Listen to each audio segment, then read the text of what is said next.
The CNBC app. Global market news in one place. Customizable sections and personalized alerts. Stocks tracking, interactive charts and market insights all in your hands. Stay connected. Stay informed. Download the CNBC app today.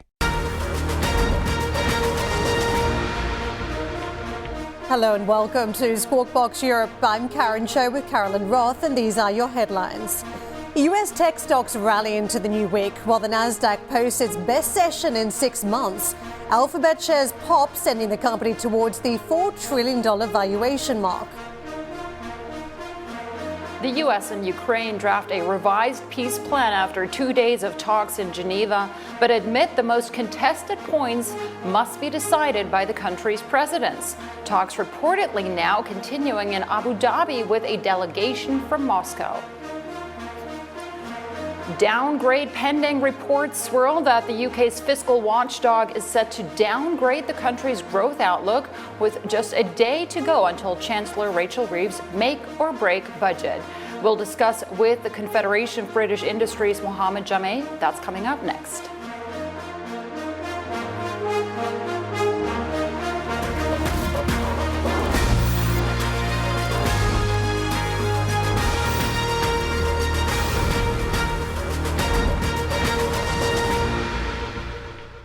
A big tech rally stateside yesterday. Markets regrouping. The AI bubble fears that had taken the market off course in previous sessions are being parked to one side. As you saw, very big ranges on the Nasdaq at 2.7% pop. Underlying that too, the VanEck semiconductor stocks up 4%.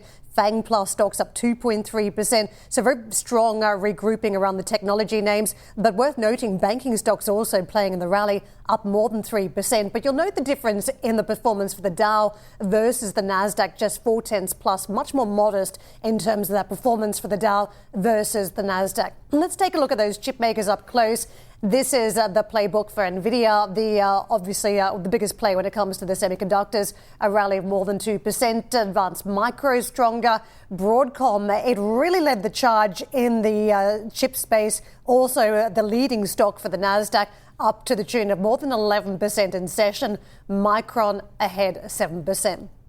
So to me, what was taking place in the backdrop, a couple of big things, Carolyn. The Alphabet rally, we saw that stock well and truly leading the charge around Gemini, some of the advances it's made in terms of its AI performance. And the other layer here really seemed to be around the Fed. And we had some comments out yesterday from Christopher Waller suggesting that there is a case to be made for a December rate cut. And it felt as though the vacuum of data might be an issue initially for the Fed. They didn't have the clarity to help them through this fog that they're seeing into year end. Now it seems as though the data that may be forthcoming in January is almost a trigger to move early in December, where they're worried about the fragility of the labor market. They can make an argument for a rate reduction in December. In January, it might get a bit trickier when the actual data starts to hit. You make some very valid points there, Karen, but I would argue that the combination of everything you just said, that's the most important factor in terms of what's been driving the markets higher, because had we only gotten the dovish Fed, and the AI market would have still sold off, and we wouldn't have gotten any sort of more positive news here on AI and Gemini. I don't know whether that would have propelled the markets higher as it did in yesterday's trading session. Just want to bring you also Benioff, the Salesforce CEO, of course, his comments, his ex-tweet, or his ex-comment rather, on Gemini, that I think was quite telling. I've used ChatGPT every day for 3 years, just spent 2 hours on Gemini 3. I'm not going back. The leap is insane, he says. We'll talk more about it throughout the show. Of course, also we'll be hearing from U.S. Treasury Secretary Scott Bessent later today on CNBC. Karen, of course, you would not want to miss that conversation at 1 p.m. London time. But of course, Karen, today is a pretty busy day on the earnings front as well. We've just got numbers from EasyJet, the low-cost carrier. And what I'm seeing here is that for the 12 months ending 30th of September 2025, EasyJet reporting 9% earnings growth in the full year 25, with the EasyJet holiday holidays target achieved ahead of schedule and upgraded to £450 million profit before tax by the full year 30. This is important because we're also looking out for the new medium-term targets. Let's put more meat on the bones with the CEO of EasyJet, Kenton Jarvis. Kenton, thank you so much for your time. In your own words, how do you feel about the past fiscal year and about the medium-term targets? Thank you. Yes, no, we were very pleased with the past year. As you said, our earnings rose to £665 million profit before tax, which was a 9% increase on the prior year. We also were very pleased with the operational performance of the group because we invested a lot in our resilience measures and put a lot of management actions in. And as a result of that, we saw an increasing punctuality for our customers. And we also saw a strong improvement in customer satisfaction, reaching a score of 80%, which is the highest we've seen in a decade. So very pleased with the progress we've made this year. What about the visibility, though, when it comes to your medium-term targets? You seem to be a little more confident here. What gives you that confidence? How much do you know about how customers are feeling and how comfortable they're booking well in advance? Well, since we set the targets in full year 23, we've actually had a 46% increase in our earnings. And EasyJet Holidays, as you mentioned at the top of your piece, has just recorded a profit of 250 million, which means it's actually achieved its medium-term targets early, and that was done with 20% passenger growth last year. And as we look ahead, we continue to see the consumer preferring EasyJet flights and EasyJet Holidays. We're forecasting a 15% increase in EasyJet Holidays customers next year. The 2 quarters that we have the most visibility, the December quarter, we're 81% sold now, and ahead when it comes to a comparison to last year. We've actually sold 1.4 million more customers than this time last year. And for the second quarter ending in March, although that's only 26% booked at the moment, it's still ahead of where we were this time last year. So we continue to see demand for EasyJet and our products.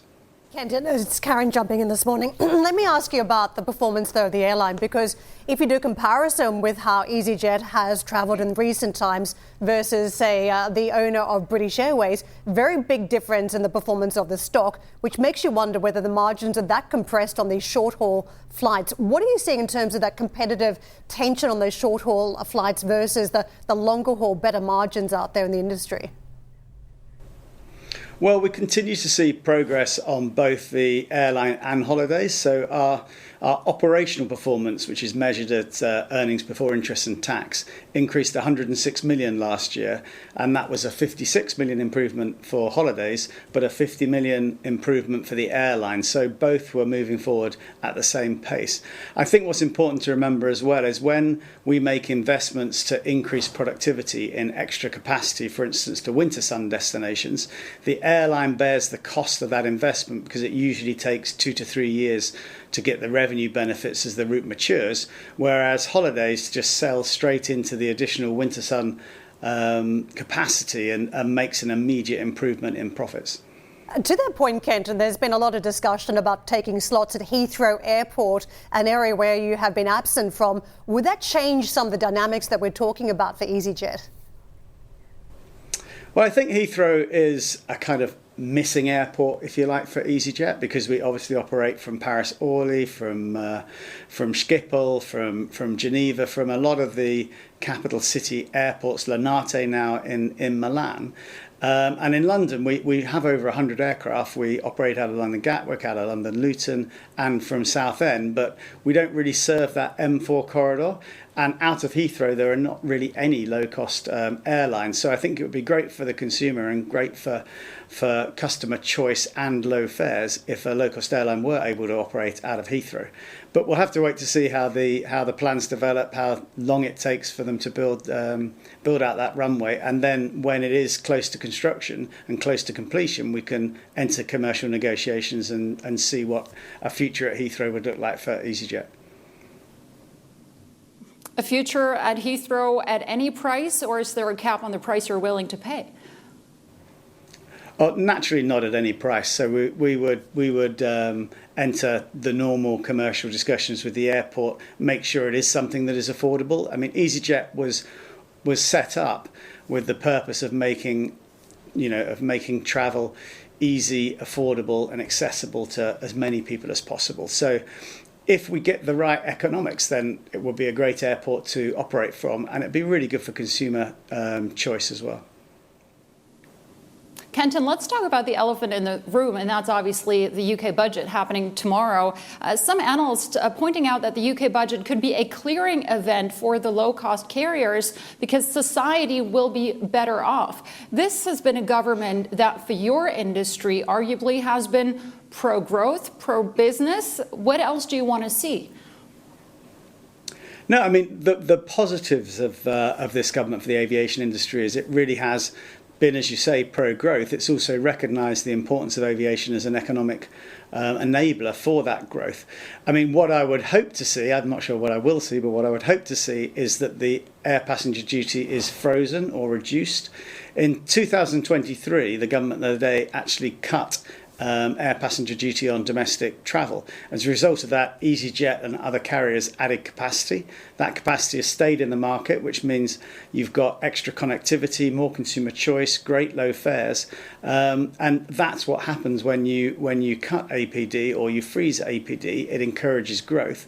In Germany, the opposite's been the case. They increased their flight taxes. They saw a very sluggish growth, if any growth, in flying. And as a result of that lack of connectivity, they've now decided in their last budget to cut APD. So I would just hope that we see measures that are aligned with the pro-growth agenda. Kenton, are you worried about a change in consumer behaviours even from here if there's a higher tax take on UK residents? Well, I mean, one of the things, if there is a higher tax take or if there is something that leans into the price of living, then low-cost airlines like EasyJet and others tend to do better in those conditions because people look for value and trade towards that. Kenton, on a different note, let me ask you about container shipping, because these reports have been swirling that the container shipping company MSC could be interested in a takeover of EasyJet. There's been a trigger for the share price in recent times. Looking into the rationale here, it would take the business into the consumer leisure market, integrate transportation, logistics. You're a long-time industry player. Do you see the rationale for consolidation like that? Well, I mean, firstly, I should say there was nothing in that rumour. MSC stood down and said they had no intention. We were completely unaware of any intention either. So nothing in the rumour. That I don't really see the business logic to that kind of combination.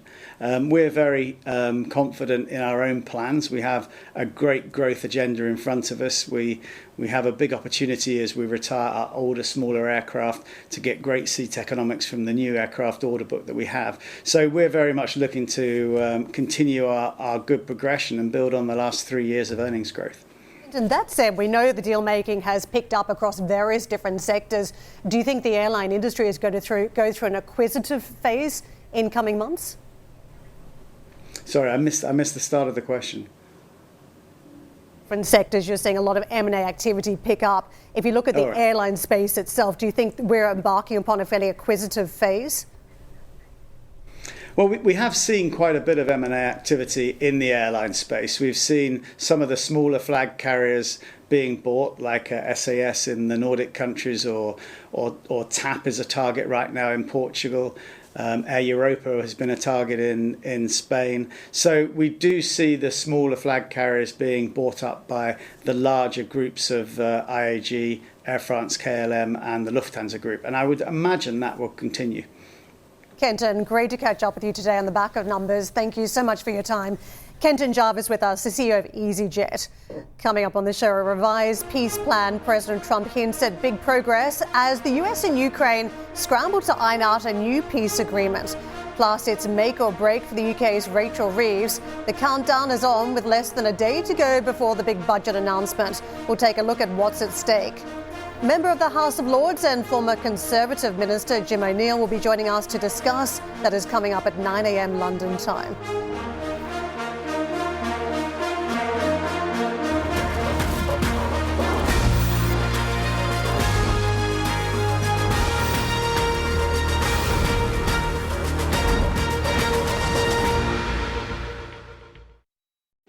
I'm Steve Sedgwick from CNBC, and in my new podcast, Executive Decisions, I ask powerful leaders about their decisions that changed everything.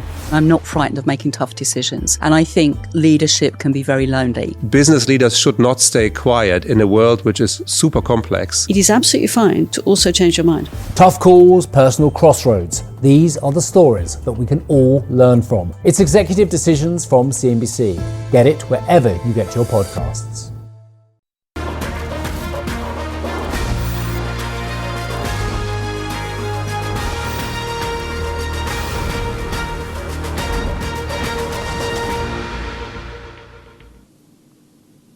Talks between the U.S. and Ukraine in Geneva have concluded, with the two sides scrambling to produce a new 19-point peace agreement after a leaked draft developed by U.S. and Russian officials caused uproar in Kiev and Europe last week. Still, the most contentious points, such as territorial issues and relations between the U.S., NATO, and Russia, have been left to be decided by President Trump and President Zelensky. Taking to Truth Social, President Trump hinted at a progress in peace talks between Russia and Ukraine, writing, quote, "something good may be happening." And here in Europe, there are continued concerns that the U.S. could be pushing Ukraine to sign a peace deal which favors Moscow.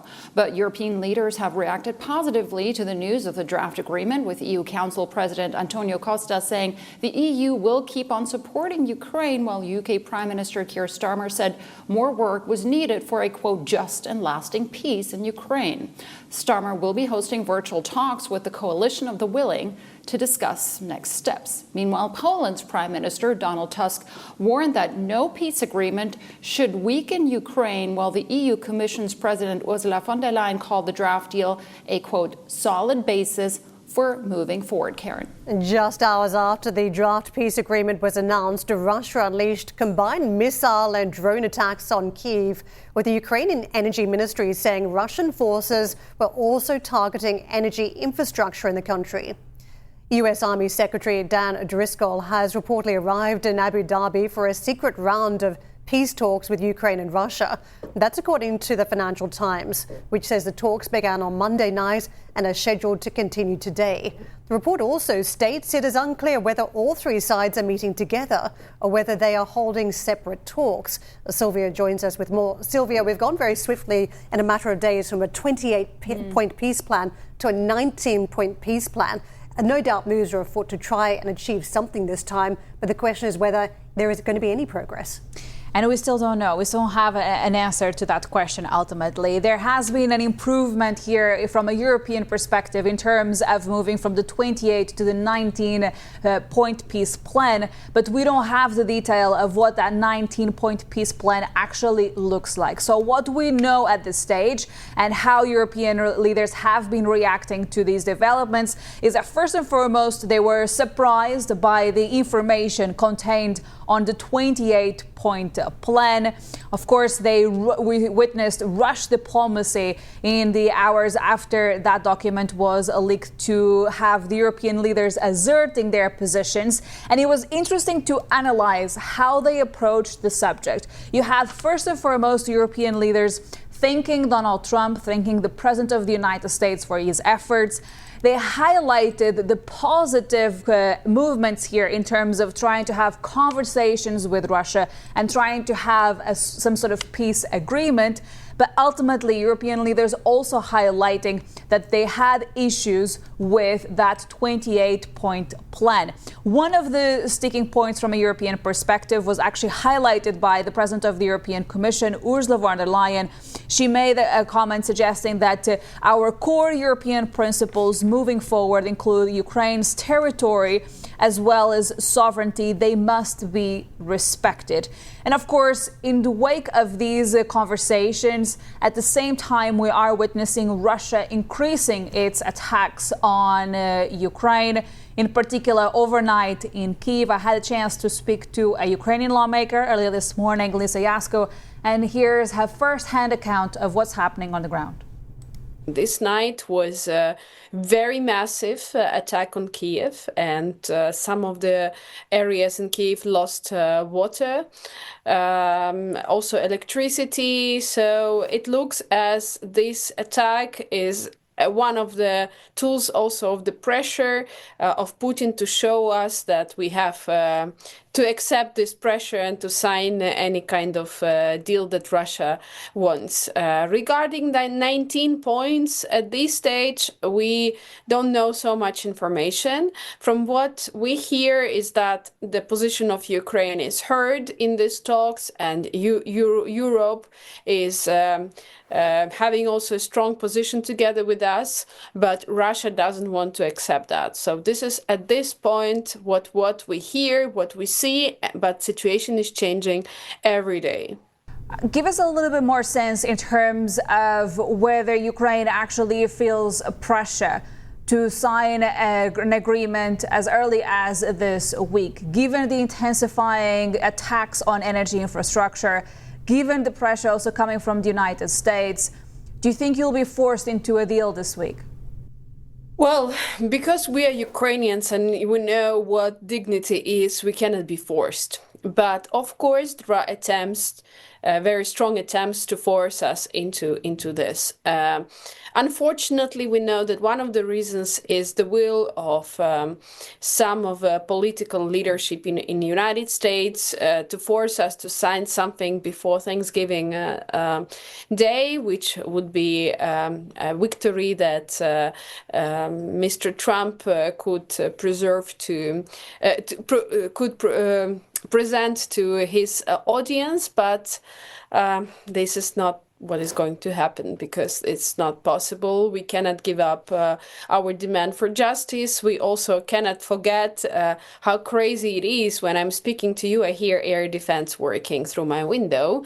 So this is absolute surreal, and we don't see any will of Russia actually to sign any deal except of that Russian wish list, which we consider was initially that 28-point plan. This is an absolute Russian voice wish plan.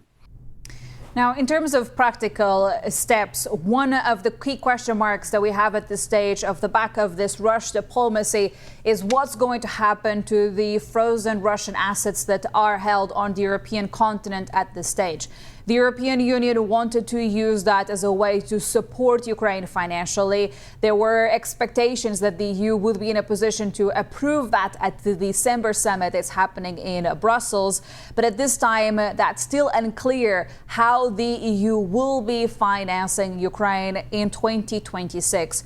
So I have that question ultimately when I'm speaking to my European sources, Karen, is, okay, we don't know how these conversations are going to unfold, but how are you preparing for the eventuality that you might need additional funding here to support Ukraine? Where are you going to get that money from if you can't use the frozen assets? And what type of funding at this point, whether it's for further military engagement or whether it's humanitarian?